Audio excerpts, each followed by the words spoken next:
What is up, everyone? It's Sergeant Ergert here, and today we're going to be reacting to we're back at it again, reacting to the second Punic War series with Hannibal. This time it's the Battle of Ager Falernus, yes. In the last episode, it was talking about why Hannibal didn't attack Rome, and I think they basically concluded that nobody knows. But yeah, he didn't attack Rome. That could have very well might have won him the war. Who knows? But yeah, I actually forgot the series existed. To be honest, I was like I got carried away reacting to the Napoleon stuff and the tank stuff. But yeah, on the next episode, we're reacting to Apennines, Hannibal. Yeah, back across the Pennines. Without further ado, let's get started. This video is brought to you by Skillshare. Good job, Skillshare.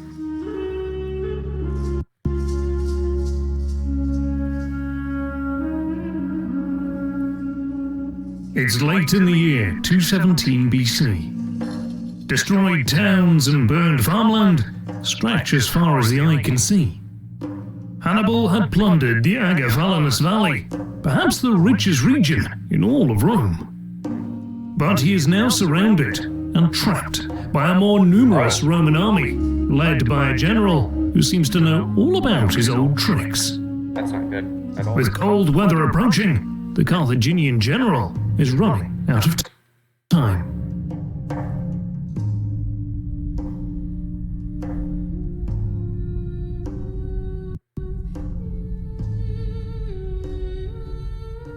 What is he going to do this time?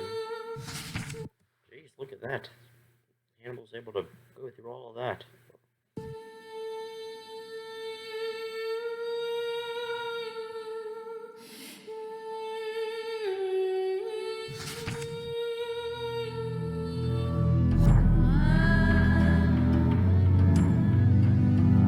Hold on. Okay. Hannibal, 217 BC. Having decided not to march on Rome, Hannibal went back across the Apennine Mountains. He ordered that all military Look how mountainy Italy looks. aged Roman males that were encountered on the march were to be killed. But the Carthaginian general had reasons to worry. His army fought in 3 battles without ever fully recovering from the crossing of the Alps. Oh god. And by now, the men showed signs of scurvy and the horses of mange, both caused by What is a mange? Jesus, what is that? What is that? That looks horrifying. What is up? What happened to that horse? vitamin deficiency. After 10 days, the Carthaginians Oh yeah, fun fact, you can actually live off of cat food. But only if you take vitamin D supplements. Because if you don't, cat food doesn't have vitamin D in it. Because cats, they are fine with vitamin D. I think they like naturally produce it or something.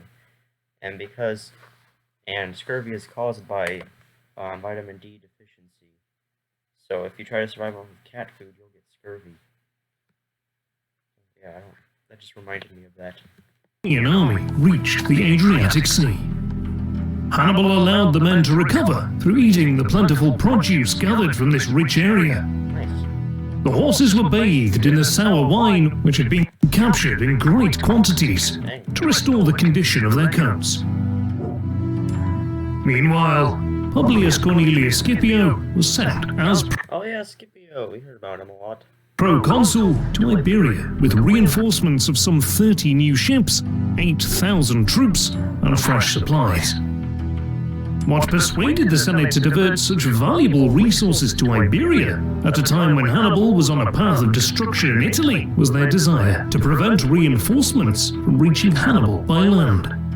But more importantly, it was the Senate's determination upon a long-term Roman involvement in Iberia, made possible by Gnaeus' success on the battlefield at Tarraco and Ebro, as well as his flexible diplomatic methods through which he forged treaties of neutrality and alliances that brought many Iberian tribes to the Roman side. No.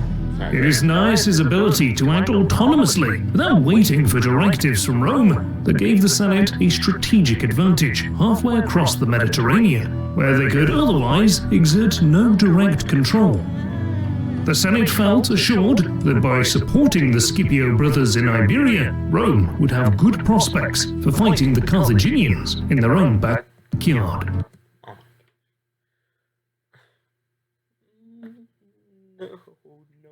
No. This is not good. This is not looking good. Back in Italy, with the army restored to health, Hannibal continued advancing down the coast. He sent a message by sea to Carthage, reporting on the situation in Italy. The Carthaginian Senate expressed delight with his progress and promised aid to support his campaign.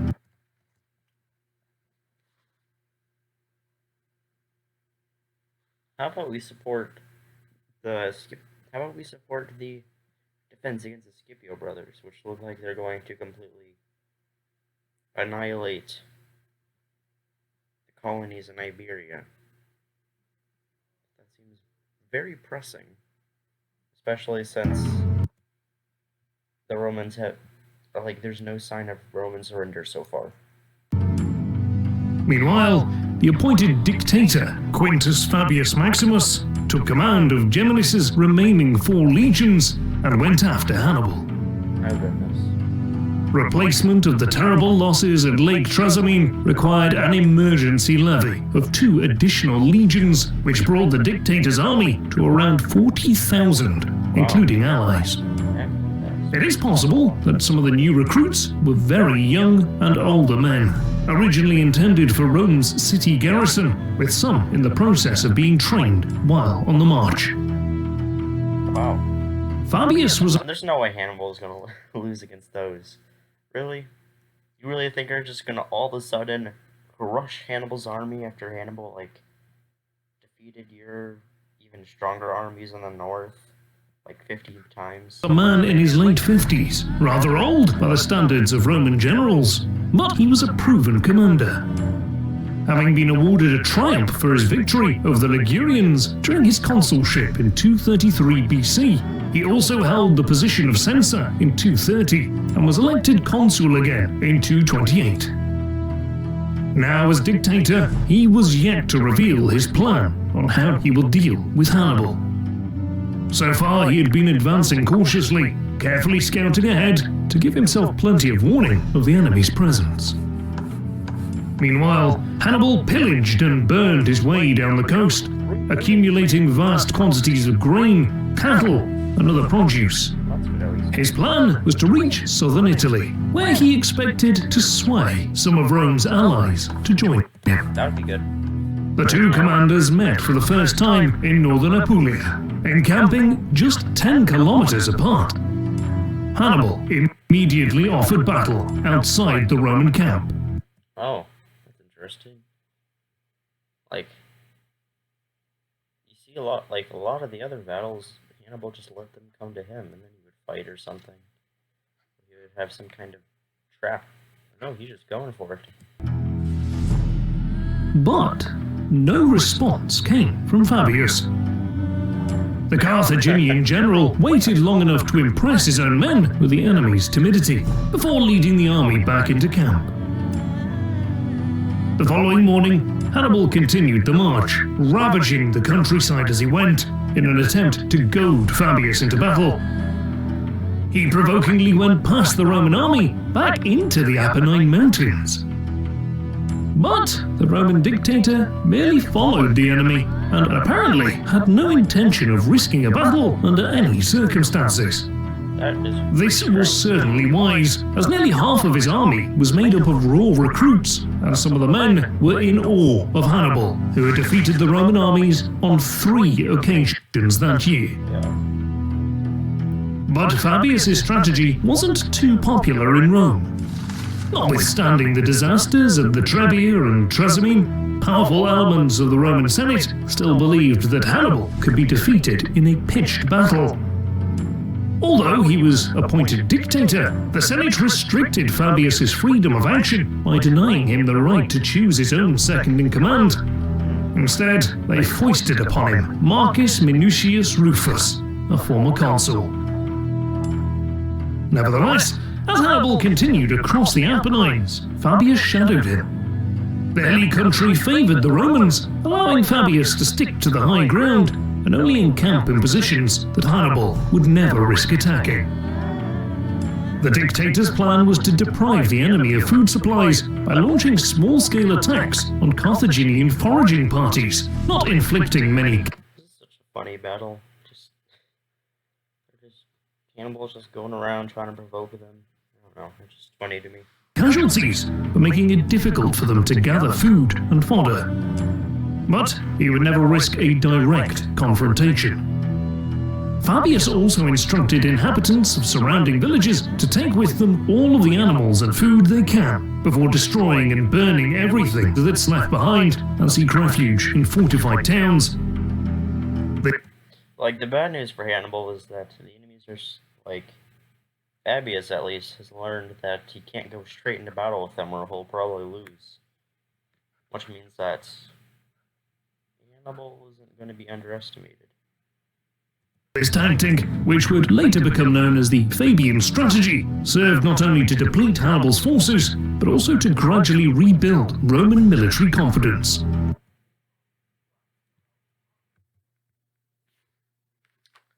Oops, what did I do?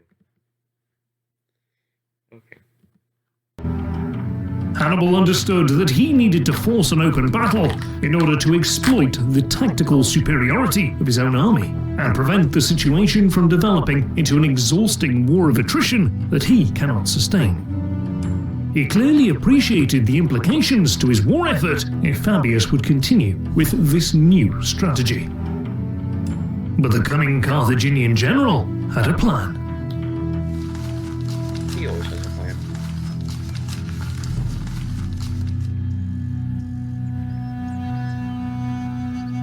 Fabius showed great skill to keep close to the enemy without giving him an opportunity to fight. But by the time Hannibal passed the walled city of Beneventum, the Roman army had fallen 2 days' march behind. The Carthaginian general planned to enter Campania and devastate the Ager Falernus, perhaps the richest area in Rome, famous for its exquisite wines and fertile land that made it the breadbasket of the Republic. Rude. He felt that threatening such a prominent area, inhabited by Roman citizens, would either provoke Fabius into giving battle or demonstrate, at last, Rome's weakness, which would, hopefully, make Capua, Rome's second largest city, along with other cities, switch sides. Upon entering the valley, Hannibal unleashed his troops, ordering them to strip the region of supplies, and then burn all that remained. Immense amounts of valuables were taken, as well as vast quantities of supplies and cattle. While Fabius' strategy was already unpopular, now his political power began crumbling as quickly as the burning rich estates and villas. So his plan was working. But even when urged to seek battle by an angry Minucius, as well as other officers and displeased troops, the under-pressure Fabius would have none of it. Dang. Even though the Ager Falernus was burning, it was not enough to bring him down from the hills to challenge the Carthaginians. It seems that Hannibal was the only one who understood the implications of Fabius' plan. Hannibal failed to provoke an open battle, and despite the vast plunder that was taken, it was clear that he could not winter in the valley, as it couldn't sustain his army until spring. He needed to establish a base where his army could winter and enjoy the spoils of its raiding. Several points led out from the valley, but Fabius had already strengthened the garrisons on the river to the south and placed small contingents on the eastern and western ends of the valley. So this is where it was at the beginning, right? It was like he's surrounded by, and it's cold and raining or something like that. Trying to force his way through any of these fortified points would be dangerous for Hannibal. And his plan was to come back the way he came, where he already knew the lay of the land. But the Roman dictator stationed 4,000 legionaries on higher ground that would block the pass through which Hannibal intended to exit. Looks like Hannibal has been outsmarted for like the first time ever in this war. And he encamped with the rest of the army on the hillside further west from where he could attack the Carthaginian rear once they tried to Wait, what about those reinforcements that the Romans said they were going to send? Whatever happened to those? march out of the valley. Hannibal knew he was hemmed in, and that once his supplies dwindled, he would be forced to launch a direct attack against fortified Roman positions on unfavorable terrain where his cavalry would be unusable. And the longer he waited, the worse his situation would become. This is not good. This is not good at all. So he began making preparations.